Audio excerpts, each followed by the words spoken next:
इस वक्त लाइव जुड़ गए हैं। मेजर गौरव आर्या, अभी जो स्थिति, जो हालात रूस में दिखाई दे रहे हैं, वहां की प्राइवेट आर्मी वैगनर ग्रुप का विद्रोह, उसे किस तरीके से देखा जाए?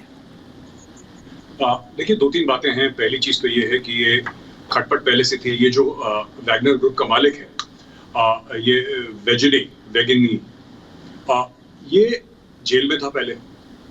जेल से जब ये निकला तो इसने एक रेस्टोरेंट अपना शुरू करा मॉस्को में, and he was called the chef of Putin. Putin का शेफ इसको कहा गया था एक जमाने में। फिर धीरे धीरे इसने जो यूएस के इलेक्शंस थे, यूएस के इलेक्शन में इसने एक ट्रोल आर्मी बनाई, जो कि साइबर स्पेस पे जाके ट्रोल करना लोगों को, और ये सब जो इलेक्शंस हुए थे उसमें इंटरफियर करना। ये जो वैगनर ग्रुप है एसेंशियली मर्सनरीज का ग्रुप है, पैसा ही भाड़े के फौजी। पर इसमें सिर्फ एक्स आर्मी नहीं है रशियन वाले, इसमें वो लोग भी हैं। इसमें से तकरीबन 10 से लेकर 19,000 लोग वो हैं जो एक जमाने में जेल में थे, जो हार्डन क्रिमिनल्स हैं, जिसको छुड़ा कर लाया था। जो असॉल्ट हुआ है यूक्रेन पे, उसमें इनका बहुत बड़ा हाथ है। इख्तलाफ कहाँ है दोनों के?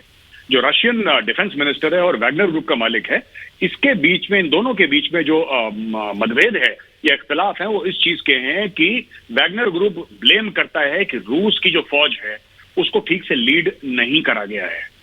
वो जो डिफेंस मिनिस्टर है उसको सैक कर दिया जाए, उसको जेल में डाला जाए। जो हजारों रशियन मौतें हैं उस डिफेंस मिनिस्टर की वजह से हुई हैं। और वैगनर ग्रुप ने जो शहादतें दी हैं या वैगनर ग्रुप ने जो बलिदान दिया है यूक्रेन की लड़ाई में, उसका कोई सानी नहीं है, उसका कोई पैरेलल नहीं है। और ये इनके बीच में बहुत टाइम से खटपट चल रही है। पुतिन ने बीच में आने की कोशिश करी, लेकिन पुतिन भी इस मैटर को सॉल्व नहीं कर पाया है अभी तक। तो ये जो है विद्रोह की बात, ये विद्रोह इसने 2-3 दिन पहले बोल दिया था जी।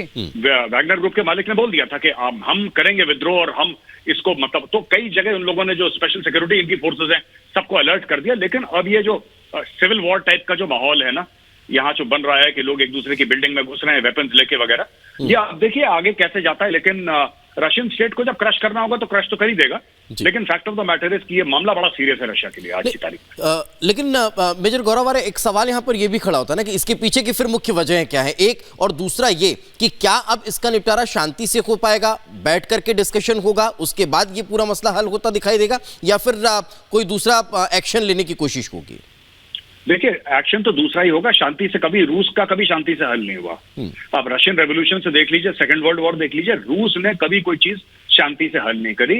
इसमें जब काफी खून बह चुका होगा, जब काफी मारकाट हो चुकी होगी, कई 100 लाशें गिर चुकी होंगी, उसके बाद एक पार्टी सरेंडर करेगी, और वो वैगनर ग्रुप ही करेगा। बिकॉज उसका कारण यह है कि you cannot fight against the state. कोई भी देश हो, रशिया ही क्यों, कोई भी देश हो, you cannot fight against the state and win. Imran Khan ने कोशिश करी, इमरान खान को उन्होंने बिल्कुल बंद कर दिया एक पिंजड़े में जानवर की तरह। तो you can't win against the state. आप जो राज्य का तंत्र है, आप उसके खिलाफ नहीं लड़ सकते। इसने यही बगावत करने की कोशिश करी है। जीतेगी तो देखिए रशियन फेडरेशन ही जीतेगी एंड में, और ये सरेंडर इससे लिया जाएगा, लोग मरेंगे। ये रशिया का इतिहास रहा है, और मैं रशिया का हिस्ट्री देख के कॉन्फिडेंटली कह सकता हूं कि ये है। बिल्कुल मेजर गौरव, एक चीज और मैं समझना चाहूंगा, इस तरह से बगावत कर देना वैगनर ग्रुप का, बगावत के बीच यूक्रेन रूस का युद्ध, इस पर कितना प्रभाव ये डालेगा जिस तरह से विद्रोह हुआ है? यही है, आप जो बात कह रहे हैं बिल्कुल ठीक बात कह रहे हैं। और असली फसाद की जड़ यूक्रेन रशिया वॉर ही है, क्योंकि इतने लोग मारे गए वहां पे, वैगनर ग्रुप के, और रशियंस भी मारे गए। और जो मतभेद असली में सामने आए हैं वो पिछले 1 साल से ज्यादा सामने आए हैं, जब वैगनर ग्रुप डायरेक्टली ब्लेम कर रहा है। देखिए, दो धड़े हैं इसमें। एक धड़ा वैगनर ग्रुप का है जो कहता है कि रशिया इतनी महान है, रशिया की फोर्सेस और मिलिट्री इतनी महान है, ये तो हफ्ता 10-15 दिन में निपटा देते यूक्रेन की आर्मी को। लेकिन क्या हुआ है कि रशिया का, क्योंकि डिफेंस मिनिस्टर है, वो इनकॉम्पिटेंट है, वो करप्ट है, उसको अपना काम नहीं आता, वो नालायक भी है, नाअहल भी है, इसलिए ये सब प्रॉब्लम्स हो रही हैं। जो रशिया का डिफेंस मिनिस्टर है उसका यह कहना है कि वैगनर ग्रुप विद्रोह कर रहा है, देश के खिलाफ बातें कर रहा है, और कुछ 1 लाख ऑड फौजी लेके, 1-1.5 लाख फौजी लेके, या अपने ऐसे मर्सनरीज लेके, भाड़े के फौजी लेके, आप ये नहीं कह सकते कि ये बातें मतलब ऐसी हैं कि रशिया कुछ नहीं कर रहा। तो इनका काफी हाई लेवल तक पॉलिटिकल सपोर्ट भी है वैगनर ग्रुप का, बहुत ज्यादा। और जो लोग पुतिन के पास हैं वो भी काफी वैगनर ग्रुप को सपोर्ट करते हैं, इसलिए उसके हौसले भी बढ़ गए हैं। जी मेजर गौरव आर्या, एक तरफ तो रूस बाहरी मोर्चे पर लगातार तमाम चीजें झेल रहा है, युद्ध के बीच कई प्रतिबंध भी उस पर लगे हुए हैं।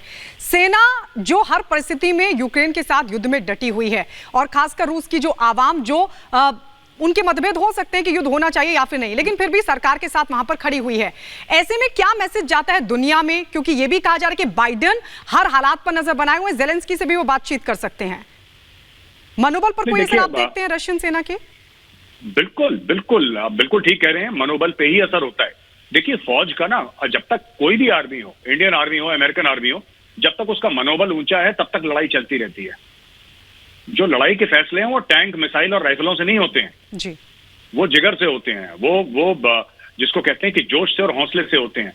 प्रॉब्लम ये नहीं है कि रूसी फौज खराब है, प्रॉब्लम ये नहीं है कि रूसी फौज ट्रेंड नहीं है। प्रॉब्लम ये है कि बहुत सारे रशियंस ये बिलीव करते हैं, ये विश्वास करते हैं कि ये जंग जायज नहीं है।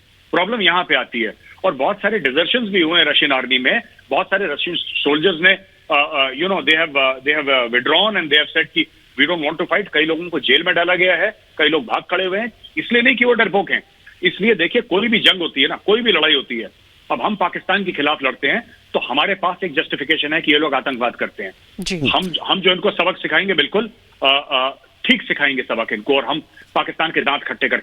तो जब आपके मन में ये बात आ जाती है कि आपकी जंग जायज नहीं है, जब आपके मन में ये बात आ जाती है कि फालतू में एक जंग आपके ऊपर थोपी गई है, तब प्रॉब्लम्स आती है। बिल्कुल मेजर गौरव, और ये सही भी है कि अब इन स्थितियों में नुकसान रूस को ही है। फिलहाल बहुत बहुत शुक्रिया आपका इस तमाम जरूरी अपडेट्स के लिए।